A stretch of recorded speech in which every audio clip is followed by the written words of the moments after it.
Hello all and welcome to this video where we look at the remainder and factor theorems. It's been a week and a half since school's gone into lockdown. You're starting to get into your holiday break, so I'm finally starting to get these videos out to you. Okay, so to look at the remainder and factor theorems, I want to go back and actually review what the quotient and remainder means. So I'm going to have to go back here to a slide to this one, and sorry, just bear with me as we go through these animations. Okay, here we go. So if we had a problem where it says divide the polynomial x cubed minus 5x squared plus 3x minus 2 by x minus 3. We have four different things going on here. We have the dividend, the divisor, the quotient, and the remainder. So what's what? Okay, so the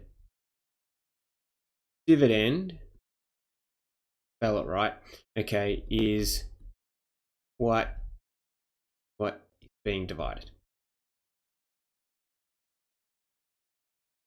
Okay, the divisor is what we are dividing by.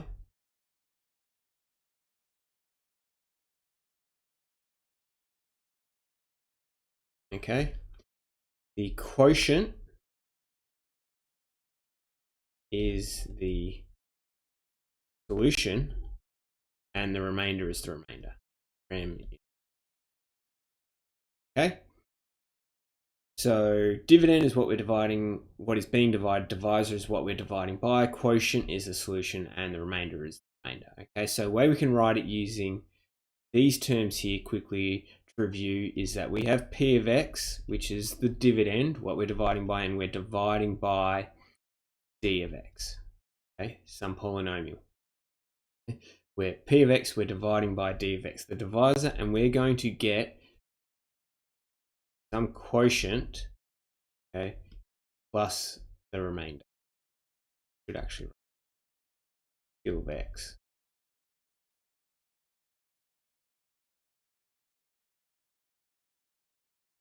Okay, so that's what's going on. Okay, so let's go to buttons. Okay, 6c, and let's now have a look. So to find the quotient and the remainder, we had to either use equating coefficients, long division, or the grid method that Mr. Schaffner showed you. Okay.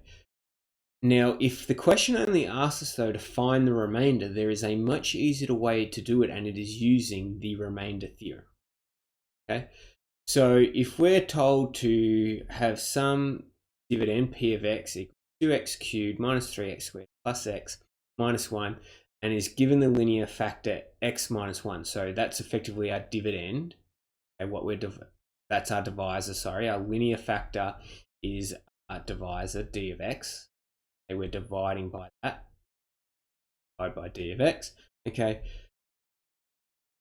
tell me the remainder. Okay, you don't have to do long division. You don't have to equate by coefficients. You don't have to do any of that. There is actually a much quicker process in the remainder theorem. So here is an example of it. Okay, so if we had p of x, blah, blah, blah, linear factor x minus 1, so this is x, okay, this is p of x. Okay, find the remainder. What we do is let d of x equal 0 and then solve for x.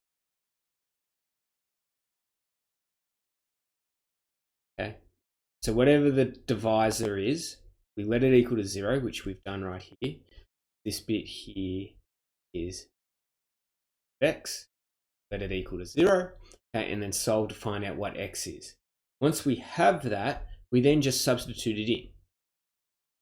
Substitute it in, so we got x equals 1, we substitute it in, and then we'll get a final answer. This is equal to the remainder. That's really quite simple. Let the divisor equal 0, solve for x, substitute, answer is, okay, so let d of x equal 0, okay, solve for x, sub to d of x, answer is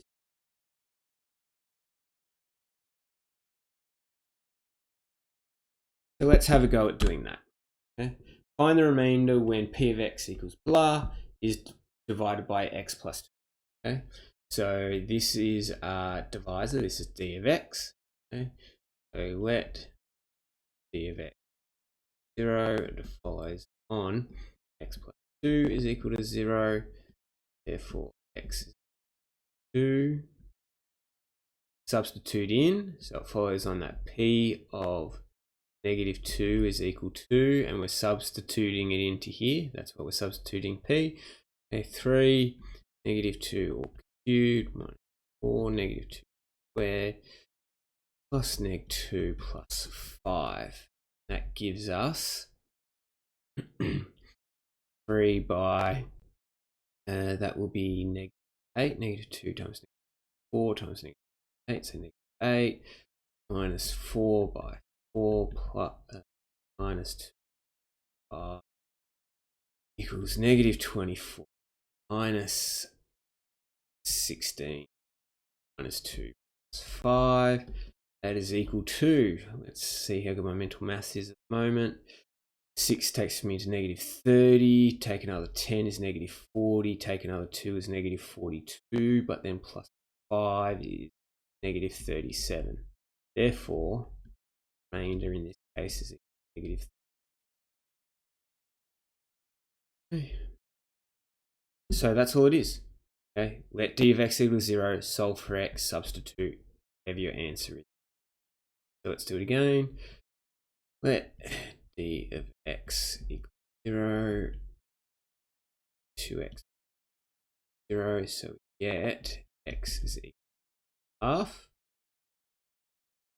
2. Therefore, p of half is equal to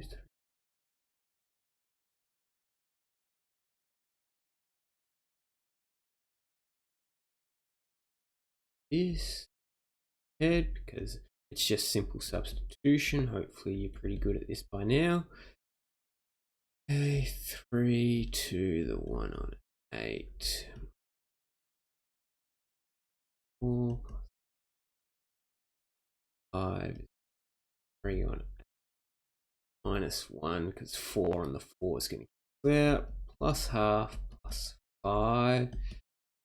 That is going to equal to, rightio, 3 on 8 minus plus 5 8, so 40 on 8 is equal to 3, take away the 8 plus 4, that's minus 1, plus the 40 is equal to 39. Or we could write that as a mixed number as 32, so 4. That will leave. So our remainder 39 or 7/8. So it's pretty simple. If we're just trying to find the remainder, then it's quite easy. It's asking you to actually divide and find all the factors, well then it's. But we have another trick that can help us when we're asked to find the factor. Okay. If we divide a polynomial by an expression, okay, so we have some p of x and we divide it by d of x. Okay. If we end up with a remainder 0, so it follows on, do this, we get a remainder of x 0, okay, we have found a proper factor. Because if there's no remainder, well then it's a proper factor, it factorizes out nicely. Okay.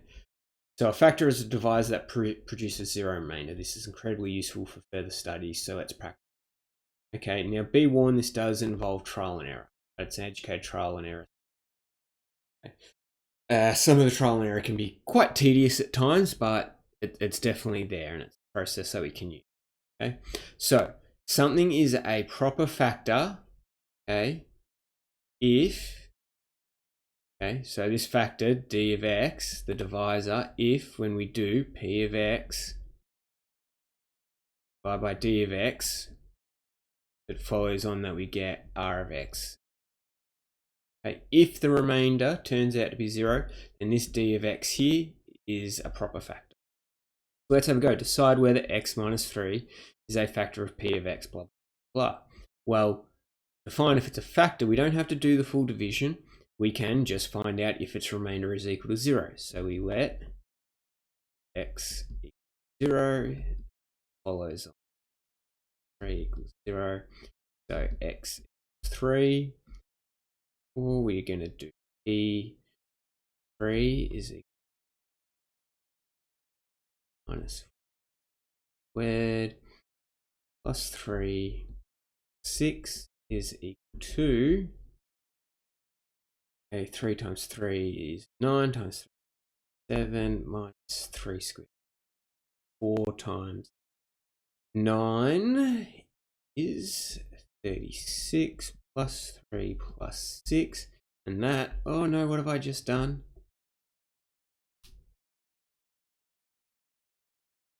Recording something through PowerPoint.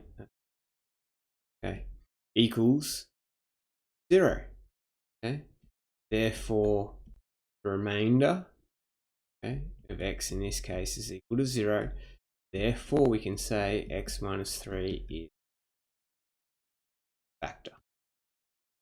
Okay, now that's pretty handy. We can test things, okay, to see if they're a factor without doing the full division.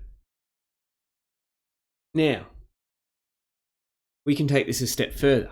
Rather than being given the divisor, instead of being given d of x, we can actually now use trial and error to find it. Trial and error test, something that might work. Okay. Now, instead of having to test every single number, okay, what we can do using the factor theorem, it must be a factor of the constant term. So whatever number we're trying, okay, that we're going to let, so before we were going, okay, d of x is equal to x minus 1, and that followed on that we got x equals 1. Where we were substituting this. We're going to do this. We're going to substitute this number in, but we're now going to pick. Okay, we're going to pick this number. Okay, and we're going to try. We're going to pick a whole bunch of different numbers until we get one that works. And once it works, we know we've got a factor. Okay. Now the hint in picking this, okay, as it says here, it must be a factor of the constant. Now, personally, I'm going to start with the smaller numbers, -1 and 1 and 2 and -2. Why? Because, well, that's just easier when we're doing mental maths. 1 cubed is still 1. 1 squared is still 1. Okay, so we're going to let x equal to 1, and we're going to try that. So it follows on that p of 1 is equal to cubed minus 2 by 1 cubed minus 5. 6, so we get 1 minus 2 minus 5 plus 6 equals, okay, so we get x equals 1 is giving us a remainder equal to 0. So x equal 1 gives r equals 0. Okay, therefore the factor, okay, and we're sort of doing this backwards. Okay, we're doing this step here now backwards. Okay, x equals 1, that's what we tried. Okay, we need to go back to get the actual factor. Okay, so what we're going to do is we had x equals 1. Now going to get, so it's 0 on one side. We get x minus 1 equals 0. So therefore, x minus a. Okay, we divide the whole thing up here by x minus 1. That will give us 0 remainder, will be a proper factor. We could do this and test and see what happens for other things, so we may as well try the let x equals -1. Okay, so let x equal -1. So because it's a cubic, so technically there should be 3 factors. So we've found one, and it's only saying find a linear, so we could technically stop here, but we may as well keep showing the worked example. So p of -1 cubed minus 2 neg1 squared minus 1 plus 6, get neg1 minus 2 plus 5 6, that is equal to -3 plus equal 8. Therefore, x minus x equals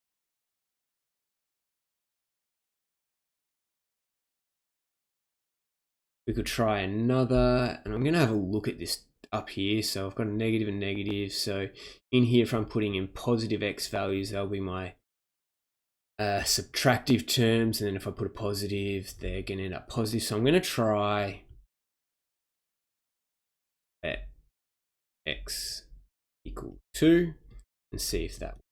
Got a feeling it 2 all cubed minus 2 squared minus 5 by 2 plus 6 is equal to 8 minus 8 minus 10 plus 6 is equal to 4. Therefore, we could also say x equals 2 is a factor. Okay. Now we could keep doing this over and over, testing all of these terms, but that's not necessary because normally once we get one factor, we could then use coefficient or long division opposed to factor the rest of the way. Okay. So let's do a bit of a summary. We've looked at remainder theorem and factor theorem. Okay. Remainder theorem and factor theorem. They're the same process. We're substituting something into p of x. We're substituting in. Okay, the only difference is the remainder theorem is used when you're already given a factor. So you're given a factor, you substitute it in, and then you find out what the remainder is. While the factor theorem, you're technically using when you're only given p of x, and you're guessing numbers to try and find. So use the remainder theorem to find the remainder when p of x equals x cubed minus 2x squared plus 2x minus 5 is divided by x plus 2. Okay? So this here is our d of x. Let x equal 0. 2 is equal to 0. So we get x equal to 2. So what we do next is we go p of -2 is equal to -2 cubed minus 2 by -2 squared plus 2. 2 minus 5 is equal to -8 minus 4 minus 5 -16 -20 r of x. So if we divide p of x by x plus 2, we're going to get a remainder of -25. We now also know from the factor theorem that because remainder of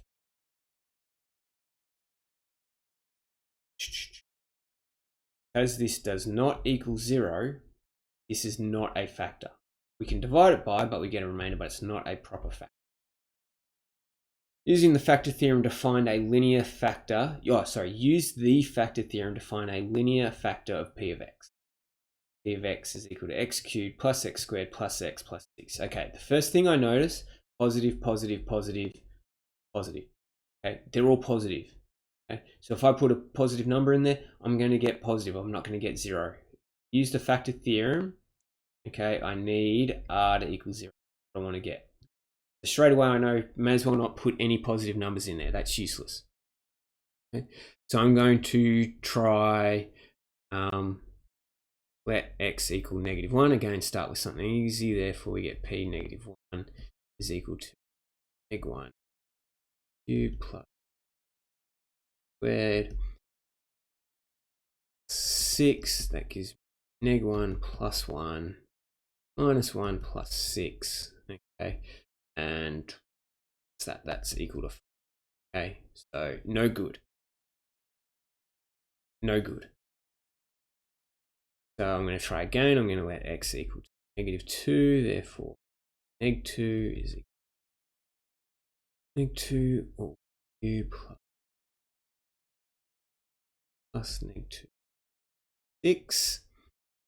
And again, I'm trying factors of the constant term, the 6. Okay, so -1 I can divide by, -2 I could divide by, -3 I could divide by, -6 I can working smallest. So that's going to give me -8 plus 4 minus 2, 6, and that is equal to 0. Okay. Happy days. We have found a factor. Okay. So therefore, x2 is a factor, or we can write it x minus 2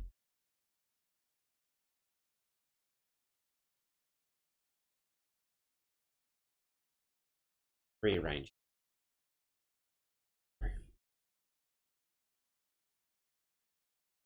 Okay. So that's using the remainder and factor theorem. Okay, applications. Okay, of the remainder theorem. So this is another way we can use one of them. So when p of x is equal to x cubed plus 2x plus a is divided by x minus 2, the remainder is 4. Find the value of a. Okay, so we let p of x equal 0 because we're given what we're dividing by, the divisor 0. So it follows on 2 is equal to 0. Therefore, x equals 2. So we let p of 2, substitute it in, so we get 2 cubed 2 plus a, okay, is equal to 8 plus 4 plus a, so we get 12 plus a. So substituting in, we get 12 plus a. Okay. The next bit though is we know the remainder is 4. This is equal to r of x. Therefore, 12 plus a is equal to 4. 4a is equal. So there's one example of the remainder theorem. Okay, another one. Find the values of a and b and fully factorize the polynomial. Okay, so that's something new. We need to fully factorize the polynomial. P of x equals x cubed plus ax squared minus x plus b. Given that p of x is exactly divisible by x minus 1 and x plus 3. Okay, so exactly divisible. What does that mean? Okay, so that means is a factor. So r is equal to 0, and this a factor. Therefore, okay. So we're going to let's call this here d1 and call this divided. So let d1 0, 1 is equal to x is equal to 1. Okay. So p of 1 equal to 1 cubed plus squared minus 1 b 2 1 plus a minus 1 b. Okay, and because it is a factor, all of this is equal to 0. The remainder, this, when we substitute in, must be equal to 0 because we're told it's exactly divisible.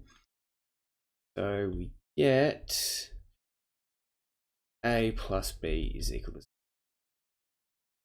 Now we're going to do, because we're trying to find a and b, your brain should instantly think in, I've been harping on this in class, as soon as we see two unknowns, we'll be thinking we need two equations to solve simultaneous equations, and we can do that because we did this one process with D1.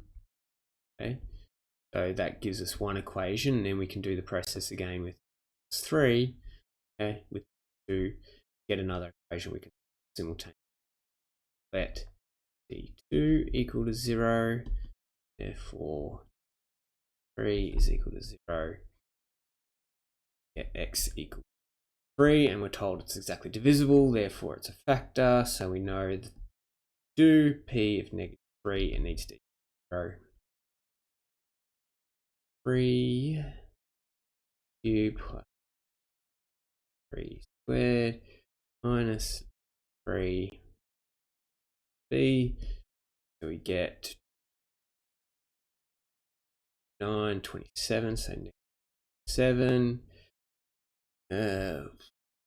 that plus a plus 3 plus b, and we know exactly divisible, this needs to all come out 0, remainder 0, so we get 9a plus b is equal to, add 27 over to the other side, then take 3. So I'm going to call that equation 1, I'm going to call 2, and I'm going to do 2 take away 1. You could do 1 take away 2 in this case, but a 4 take away b 0, that gives us 8a equals 4, so a is equal to 3. So that is, let's call it 3 sub 3 1. So we're substituting a equals 3 back into equation 1. 3 plus 0, therefore 3. Okay. So what does that mean? We have p of x is equal to x cubed plus 3x squared minus x. Okay.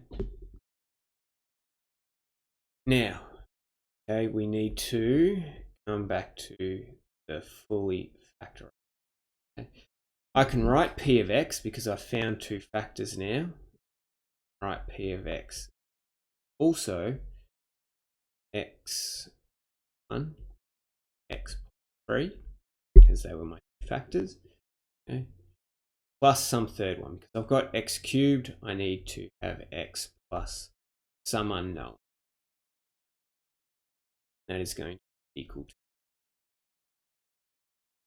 x cubed plus 3x minus x. Okay. Now, the long way of doing this would be to take one of these original factors, now that we've got p of x, do the division, do the long division, you'll then get a quadratic as your dividend, then factorize that dividend, and that would give you your third factor, but there is a easier way to do. Since we already know two of the factors, we're told them, we've got our x minus 1, our x plus 3, and then we have x plus something as our third factor. The reason I know it's x plus or minus something, the x is x times x. X gives me. The other important thing, okay, will be color, -1 times 3 times by this last thing will give me, okay, as that's the only constant terms everywhere. When you do the expansion, you'll end up having -1 times by the +3. That would turn into your quadratic at the front, then you'll times it by the second bracket, and that term times by the last constant 3. So -1 times by 3 times by our unknown. Okay, and let's just call that f for now, is equal to -3. So we get -3f is equal to 3, so f. Now, with all of that, you could fill it in. You just need to put a 1. We have now.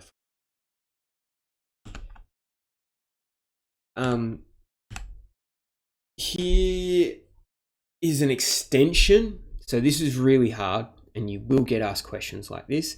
But this is an extension to the